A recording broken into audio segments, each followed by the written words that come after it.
El,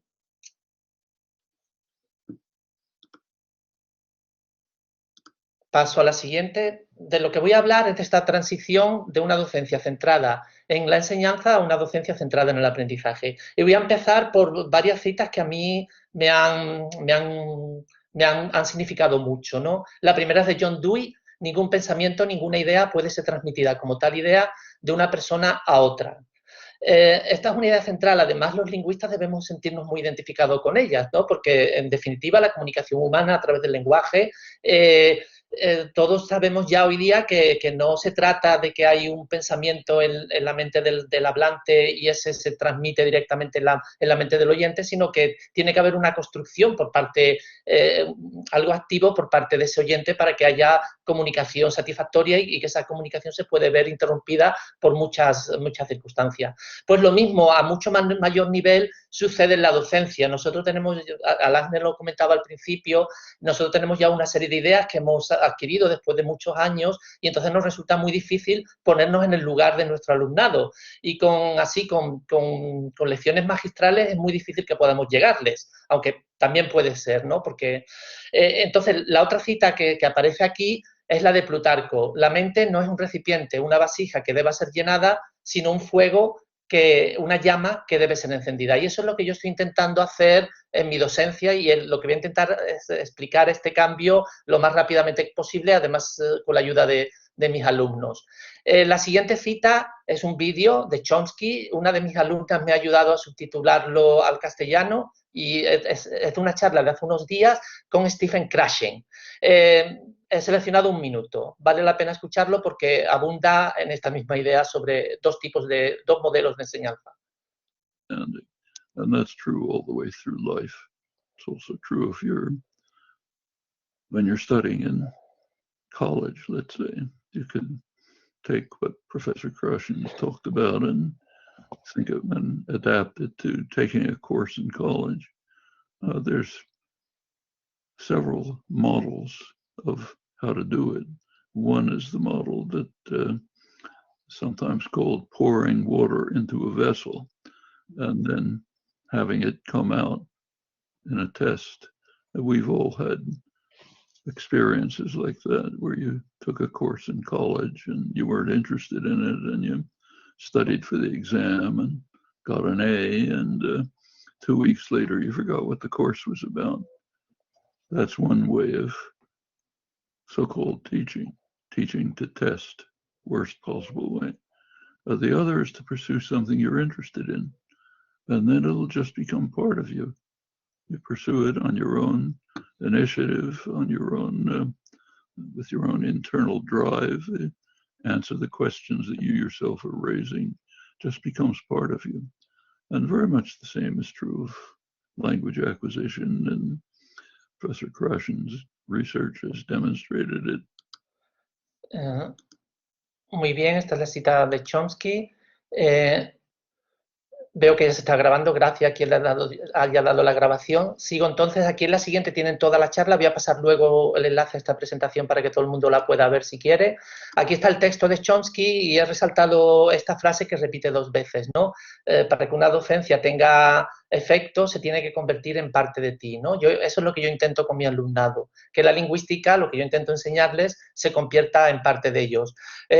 Voy a intentar contarlo muy brevemente, pero a ver si lo logro. Pues yo también, por lo mismo que se ha señalado aquí, ¿no? Alasne lo comentó al principio, Ángeles también luego, yo me sentía insatisfecho con mi docencia, ¿no? Ese signo de insatisfacción surgieron a partir de 2008, cuando la crisis bancaria a nivel mundial me hizo pensar que debíamos ayudar a cambiar el mundo y cada uno debe hacerlo en aquel lugar donde está desempeñando su tarea profesional, ¿no? Y como la mía es ser docente, y como docentes, además de filología, que nuestros alumnos, muchos de ellos van a ser a su vez docentes, pues tenemos un efecto multiplicador ahí.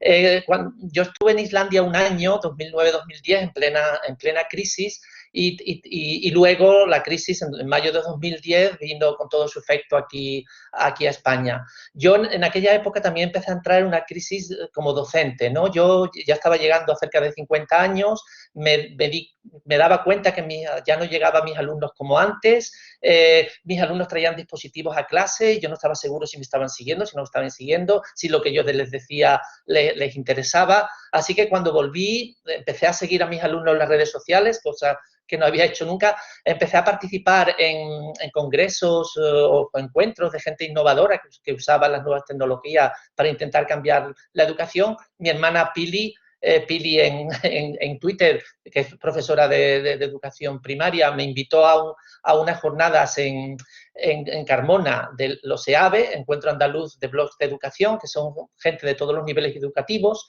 pero de los que menos hay son los universitarios, que intentan cambiar la educación en Andalucía a través de estas nuevas tecnologías.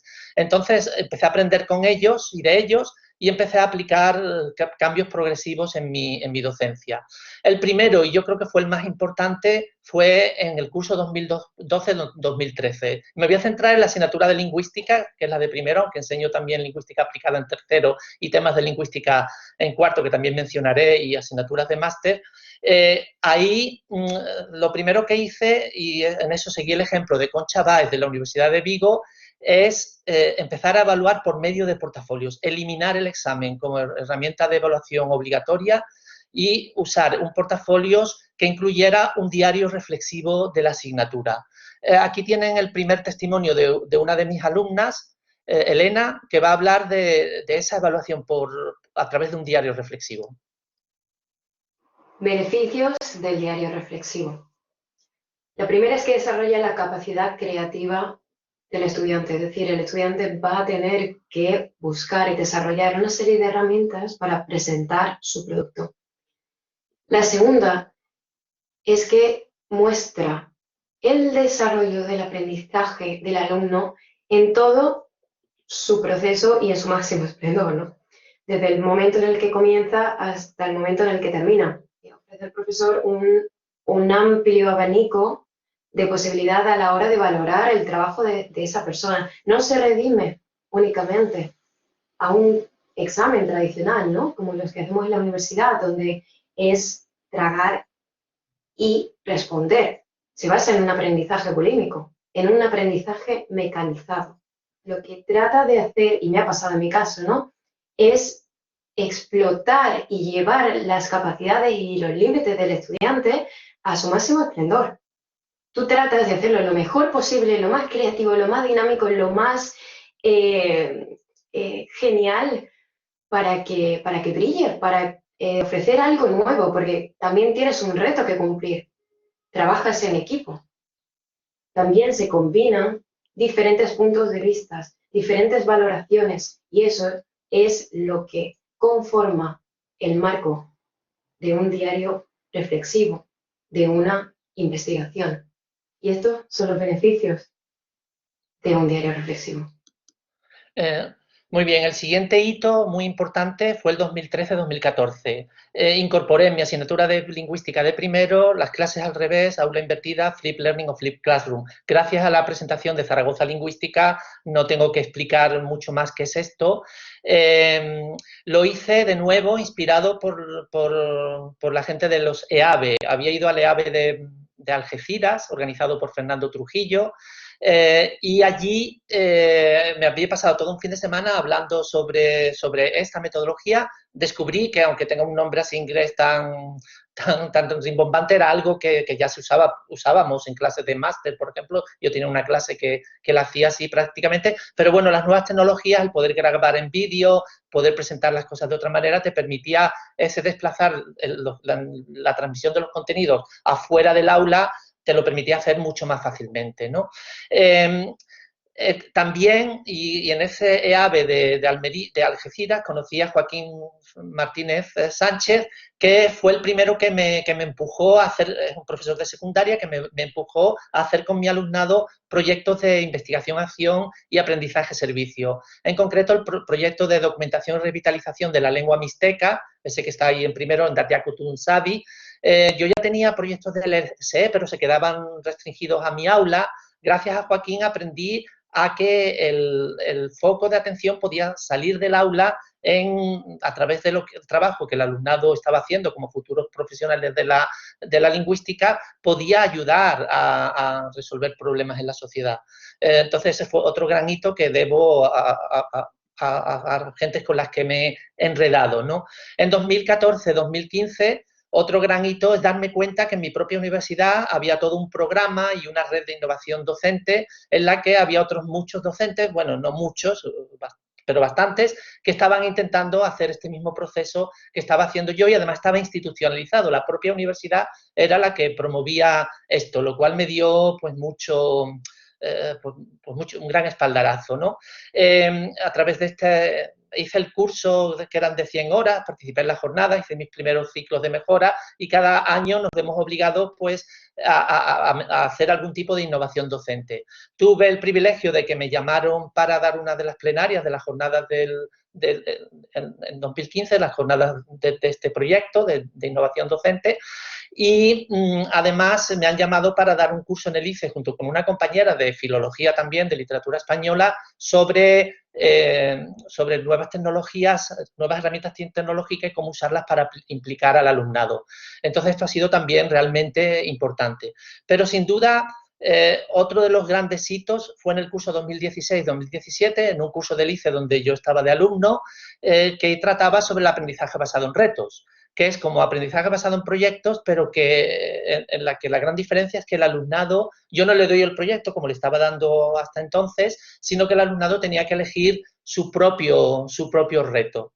Luego también empecé ya de forma masiva a llevarme a mi alumnado en actividades de divulgación, es decir, que presentaran todo lo que estaban produciendo en sus retos en eventos como la Feria de la Ciencia de Sevilla, la MOAC, que es la Muestra Anual de Comunicación. El año siguiente ya me los llevé a la Noche Europea de los Investigadores, al Salón de los Estudiantes, a la Fiesta de la Historia, a los que creábamos nosotros los propios. Y aquí tienen un pequeño ejemplo de esta primera asignatura que hice con retos. Ahí tienen los 9 primeros retos que se llevaron a cabo. Estos, excepto 2, el de lengua de signos y el de la lengua tunsavi, eran retos que crearon ellos, el alumnado enteramente.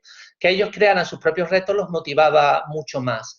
Y aunque al principio no lograba que hicieran retos quizás demasiado profundos, proyectos tan avanzados como a mí me interesaba, pero poco a poco hemos ido mejorando en eso. Aquí tenemos una alumna que estuvo conmigo en 2016-17, que hizo esa asignatura y va a contar un poco lo que ha sido su desarrollo posterior y lo que esta metodología significó para ella. Hola, soy María y fui alumna de Juan Pablo en la asignatura de tercero de Lingüística Aplicada y en la de cuarto de temas de Lingüística General. En ambas asignaturas, Juan Pablo desarrolló su labor docente con la metodología innovadora que probablemente ya os haya comentado.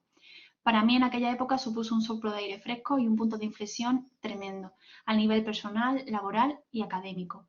Gracias a su influencia y su inspiración me pude quedar como profesora en el centro donde había comenzado a hacer las prácticas, el Centro Cádiz. Aquí estuve durante casi 4 años. El Centro Cádiz es un centro sevillano para alumnado con altas capacidades intelectuales. Aquí yo me dedicaba principalmente a dar clases al alumnado de la ESO y donde comenzamos siendo un pequeñito grupo de 5 personas, al final con los años pasamos a ser varios grupos de hasta un total de 80. En mi día a día de las clases intentaba aplicar todo lo que había aprendido y aprendía como a mí me gusta llamarlo, mi eterno profesor. A los alumnos y a las alumnas les encantaba y a los padres también. También en mi época universitaria, Juan Pablo nos abrió las puertas a numerosas ramas de la lingüística que ni siquiera sabía que existían. Una de ellas fue la lingüística computacional. Así que mientras que ejercía como profesora en este centro, en el Centro Cádiz, estuve formándome para ser lingüista computacional. A día de hoy llevo 2 años a tiempo completo en una empresa tecnológica aquí en Sevilla que se llama Emergia y mi principal labor es la de desarrollar cognitivamente los entrenamientos para Machine Learning de los asistentes conversacionales. Solo tengo palabras de gratitud tanto para Juan Pablo como para esta metodología. Muy bien. Siguiente hito fue el curso 2017-2018. Y ahí tuve la suerte de que uno de los profesores del curso que yo había tomado en el ICE, Eduardo Herrero, de Arquitectura, y otro profesor, Juan Jesús Torres, con quien había tomado también cursos en el ICE y había ido incluso a visitar algunas de sus clases, me invitaron a participar en un proyecto de innovación docente de aprendizaje basado en retos usando una metodología concreta, el pensamiento de diseño, el design thinking en inglés. Llevamos ya 4 años con ese proyecto de innovación docente, que en este curso se llama el reto en la educación superior, aprendizaje con eco, porque nosotros hemos ido desarrollando una adaptación del design thinking, del pensamiento de diseño, a eco, hacer eco, explorar, crear y ofrecer. Y que aquí tienen, luego lo pueden ver con más detalle, las fases principales y el tipo de tareas que tiene que hacer el alumnado. Esto nos daba una manera más sistemática de que el alumnado abordara estos retos que tenía que construir y pudiera llegar más lejos y además lo hiciera de una forma creativa y lo ofreciera a la sociedad. Y he puesto ahí una de mis citas favoritas de Antonio Machado: en cuestiones de cultura y saber solo se pierde lo que se guarda, solo se gana lo que se da, porque animábamos al alumnado a que llevara todo lo que creaba, lo ofreciera por las redes sociales, lo llevara a los eventos estos que organizamos y que ellos mismos pues organizaran sus propias maneras de difundir los proyectos que creaba. Yo visité clases de mis colegas que participaban en este proyecto, ellos visitaron mis clases. Eduardo Herrero, sobre todo, vino a la mitad de mi asignatura de lingüística aplicada a las 8:30 de la mañana y me enseñó a hacer paso por paso esta metodología, con lo cual tengo mucho que agradecerle. La verdad es que el año que seguramente crecí más como docente. Pero, sin embargo, no me atreví a hacer aprendizaje basado en retos con Design Thinking en la asignatura de primero. Veía que era una asignatura propedéutica con demasiado contenido en el temario, así que en esa asignatura seguí haciendo una metodología más tradicional, Flip Learning o aprendizaje invertido, pero no me atreví a... sin embargo, viendo el ejemplo de Vicky Camacho, una de mis colegas de área, y otro profesor de comunicación que estaban en este proyecto y sí se habían atrevido en 2017-18 a hacer eco en esa asignatura, en su asignatura de primero, pues yo decidí hacerlo. Y lo hicimos, Vicky y yo lo diseñamos haciéndolo en varios mini retos que se iban sucediendo a lo largo del cuatrimestre, pues así era mucho más enriquecedor. Bueno, y podíamos cubrir toda la materia central de la asignatura. Ahora va a hablar una alumna que estuvo en ese año, en 2018-19, conmigo en primero, y va a contar el proyecto ese que hizo en su equipo con alumnos rusos que había en la clase. Y luego va a hablar en general del trabajo en equipo, ¿no?, que hemos tratado bastante en profundidad en este panel. Ella va a dar su opinión y su experiencia usando esta metodología. Buenas, soy Ariadna Rodríguez y he cursado las 3 asignaturas que imparte Juan Pablo. En primero hice lingüística, estuve trabajando sobre las lenguas indígenas, participamos en la fiesta de la historia, hicimos un stand sobre México y después estuve trabajando con un grupo Erasmus sobre fonética, fonología del ruso y las dificultades del español para aprender ruso. Después de la buenísima experiencia, cursé la siguiente asignatura, que fue lingüística aplicada, y estuve trabajando en lingüística computacional. Fuimos al EcoShow, estuvimos trabajando sobre todo con los chicos de psicología y bueno, es cierto que se hizo más difícil porque los compañeros no teníamos los mismos intereses y no hubo tan buen rollo en el grupo.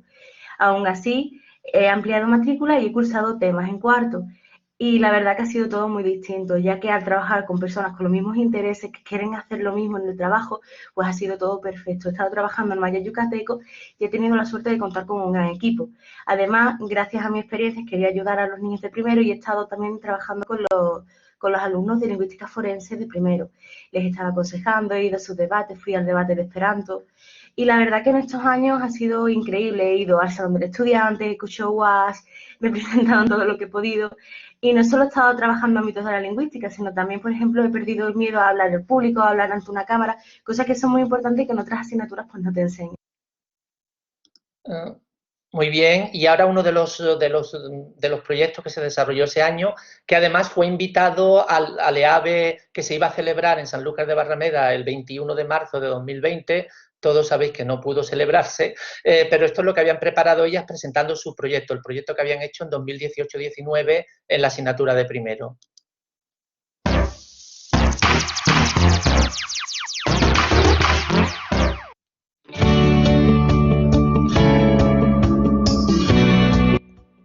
¿alguna vez te has preguntado qué se siente al ser disléxico? De hecho, ¿sabes en realidad en qué consiste este trastorno? En Lengua Disléxica te pondremos en la piel de una persona con dislexia para que conozcas todas sus experiencias tanto en el día a día como durante su vida escolar. Porque creemos que experimentar es concienciar.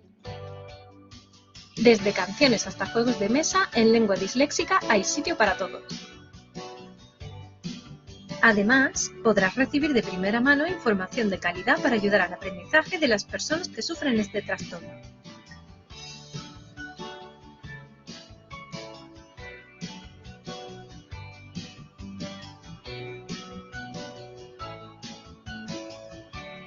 No lo olvides, los dixélicos también somos personas.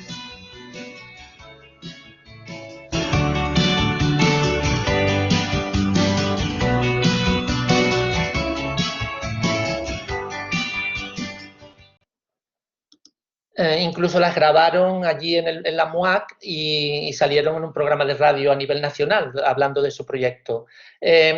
Ahora voy a hacer muy brevemente los dos últimos años, 2019-2020, 2020-2021, donde hemos estado confinados y con semipresencialidad. Han sido cursos muy difíciles, pero una cosa que se ha demostrado, por lo menos en mi opinión, es que estas metodologías activas, esta metodología donde se le da la responsabilidad al alumnado, pues son mucho más resilientes y mucho más fuertes. Yo pensaba que cuando en el segundo cuatrimestre nos tuvimos que ir a casa, yo sabía que los de cuarto no iban a tener ningún problema porque ya habían trabajado conmigo en lingüística aplicada, la inmensa mayoría conocía la metodología, estaban ya con sus proyectos, tuvieron que adaptar y reconvertirlos a la nueva situación, pero la verdad es que hicieron los mejores proyectos de la asignatura de cuarto que he recibido en mi vida, porque tenían mucho más tiempo y el trabajar en equipo online les sirvió un poco pues para escapar de ese confinamiento, ¿no? Incluso los Erasmus, que normalmente no se implican tanto, como estaban encerrados, se implicaron mucho más. Yo pensaba que los de primero iban a decir que volviéramos a la metodología de clases al revés o a una cosa más dirigida por mí, pero después de terminar el primer reto dijeron que querían seguir incluso en el confinamiento con los retos. En el proyecto de innovación docente seguimos haciendo los Eco Show Us del proyecto ECO online. Mis alumnos de primero hicieron también presentaciones estupendas y la verdad que demostró la fortaleza de este tipo de metodologías más activas, ¿no? Luego, en 2020-2021 he iniciado algo que va a ser posible gracias a que todos hemos aprendido a usar las nuevas tecnologías para este aprendizaje a distancia, y es la cooperación transdisciplinar. En el primer cuatrimestre en lingüística aplicada me alié con un profesor de la Facultad de Psicología, Vicente Manzano. Sus alumnos de psicometría y de análisis cualitativo se aliaron con los míos para hacer los retos conjuntamente. Los alumnos de psicología aportaban las cuestiones metodológicas, que los de filología no reciben formación ni de estadística ni de cómo llevar a cabo una investigación así cualitativa o cuantitativa, mientras que los de psicología, su carrera en gran medida los conduce a eso, ¿no? Y la verdad es que salieron proyectos realmente interesantes, aunque tenemos que mejorar esa cooperación transdisciplinar para que salga todavía mejor el curso siguiente. En el segundo cuatrimestre tenía de nuevo a temas de cuarto y lingüística de primero, pero no tenía nadie con quien cooperar, así que puse a cooperar a los alumnos de cuarto con los de primero. Tengo aquí un par de testimonios más de alumnos que van a hablar de esa cooperación transdisciplinar y cooperación entre primero y cuarto. Muy buenas, soy Paula Barriendo, alumna de Juan Pablo, y el cuatrimestre pasado en Lingüística Aplicada hicimos un proyecto interdisciplinar con la Facultad de Psicología y de Educación. En mi caso fue de Psicología.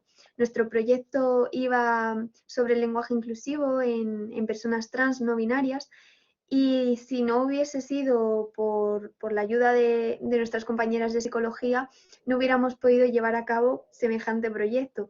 Al principio no estábamos muy convencidos de que fuese a salir bien, pero al final resultó muy positivo. Y es que desde filología queríamos concienciar sobre el problema lingüístico que ocurre, ¿no? Que no se incluyen a las personas de género no binario, y desde el punto de vista psicométrico de psicología, nuestras compañeras prepararon unas encuestas, con nosotros hicimos un vídeo de concienciación, y entonces gracias a sus encuestas pudimos observar si finalmente el estudiantado de filología estaba de acuerdo o no, o sufría algún cambio después de esa concienciación, ¿no? que habíamos llevado a cabo. Y al final todo este material, todo el proyecto se llevó al Eco Show y a la Noche Europea de los Investigadores, que así se dio a conocer y muchas más personas nos preguntaron sobre nuestro proyecto, mostraron muchísimo interés y creo que eso es muy necesario actualmente.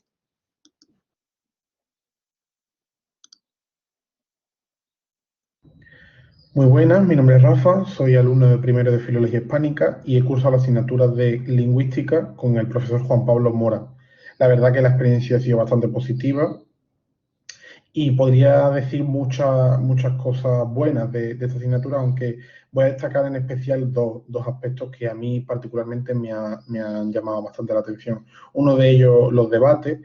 Hemos tenido todos los viernes del cuatrimestre un debate en los que hemos hablado sobre diferentes cuestiones lingüísticas que realmente pues están a la orden del día, como por ejemplo el lenguaje inclusivo o el tema de la realidad plurilingüe en nuestro país. Y otra de las cuestiones que a mí me ha gustado bastante ha sido el tema de la colaboración entre alumnos de primero y cuarto, ya que bueno, ha sido un elemento clave, ya que ellos han servido de guía y han estado con nosotros en todo momento dándonos las pautas y haciéndonos los comentarios pertinentes. Muy bien, ya me estoy quedando sin tiempo, pero las ideas claves. Enrédate con tu alumnado y con colegas para formar redes, ¿no? Usa las nuevas herramientas tecnológicas y la transmedialidad. Es enredarse, es favorecido por estas nuevas herramientas tecnológicas. Centra el foco en la sociedad, es por eso que yo uso aprendizaje basado en retos. Últimamente estoy dando libertad al alumnado. Otra de las cosas que tienen que decidir ellos es la metodología, si van a usar Design Thinking Eco, aprendizaje servicio, investigación, acción, participación, incluso una investigación más tradicional, pero lo que sí les pido, y ahí doy muy pocas excepciones, es que hagan aprendizaje cooperativo en equipos heterogéneos. Siempre pido que sean alumnos españoles y extranjeros. Y ahora me gustaría generalizar esto de hacer cooperación con equipos de otras facultades, incluso de otras universidades. Podría ser interesante que en comunidades como la de Andalucía monolingüe, se agruparan con alumnos de, por ejemplo, María en Alicante, que es una comunidad bilingüe, hicieran proyectos juntos. Y por último, voy a terminar donde empecé y donde todavía tengo el punto más débil, que es la evaluación. Tiene que haber una evaluación auténtica y formativa. Tengo demasiados proyectos, demasiados alumnos para hacer todo el seguimiento que a mí me gustaría llevar a cabo. Y lo que estoy intentando hacer es a través de evaluación por pares, a través de que mi alumnado lleve sus proyectos a expertos en los temas y los validen a través de esos expertos y de los usuarios para los que trabajan. Y de verdad, no quiero decir nada más porque hay otra de mis alumnas que me había mandado un vídeo, pero no me ha dado tiempo de subirlo en la presentación, va a intervenir ahora y va a presentar también su perspectiva. Ella fue alumna mía en 2013-2014 y luego en 2015-16. Carmen Alegría, ¿puedes conectar cámara y terminar tú mi presentación por mí? Hola, buenas tardes a todas. No sé si se me oye. Se te oye perfecto. ¿No se te ve todavía? Vale.